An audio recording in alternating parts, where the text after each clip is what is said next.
আহিছোঁ কাৰণ আজি হৈছে শ্বহীদ দিৱস। আপোনালোকে জানেই, বহুতে জানে, আৰু যিসকল নাজানে কৈ দিওঁ, শ্বহীদ দিৱস আজি আছিলে আমাৰ।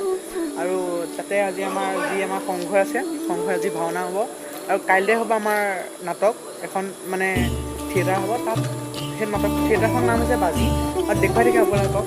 আজি বহুত দিনৰ মূৰত ভ্লগ বনাইছে কাৰণে ভালদৰে কথা ক'ব পৰা নাই, আৰু ভিডিঅ'টো চাই থাকক। আজি বেলেগ এটা ৰূপত আহিছোঁ, কেনেকুৱা লাগিছে কমেণ্ট কৰি জনাব। আহি আমাৰ প্ৰেক্ষাগৃহত উপস্থিত হ'বলৈ অনুৰোধ জনালো। ৰহিম শইকীয়া আৰু কিৰণ শইকীয়া।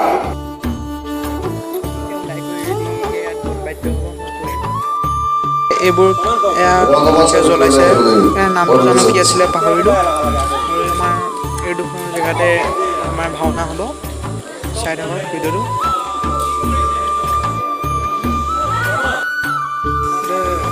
চাকি জ্বলাই থৈ দিছে নাটকৰ সৈতে, কাৰণ ইয়াতে আমাৰ বন্ধবাদ্য হৈ ইয়াতে মিউজিক আৰু চাউণ্ডৰ লাইট আৰু চাউণ্ডৰ হেৰি আছে। এতিয়া আমাৰ ষ্টেজ কাইলৈ ইয়াতে আমাৰ যি বাজি নাটক হ'ব থিয়েটাৰ, আমাৰ ইয়াতে হ'ব। আৰু আপোনাৰ আমাৰ ইয়াত এটা ঘৰ বনাইছে, এইটো দেখিছে, এই ইয়াতো এটা চিন হ'ব। মানে এইটো ধৰক আপোনালোকৰ ঘৰটো হ'ল হেৰি ৰাম লক্ষ্মণ সিহঁতি যেতিয়া বনবাসত আছিলে, তেতিয়া এই ঘৰটোত আছিল, মানে এনেকুৱা দেখুৱাইছে ঘৰটো বনাইছে। ইয়াৰ পৰাই ৰাৱণে সীতাক হৰণ কৰি নিব। আজি নাটকখনৰ নাম কোৱাই হোৱা নাই, পাহৰি আছোঁ। নাটকখনৰ নাম হৈছে আজি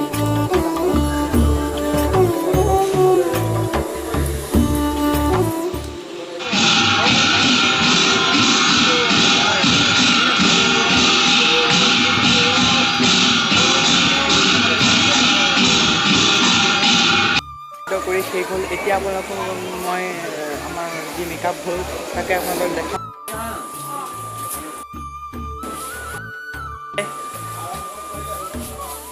ফালিব লাগিব দেই।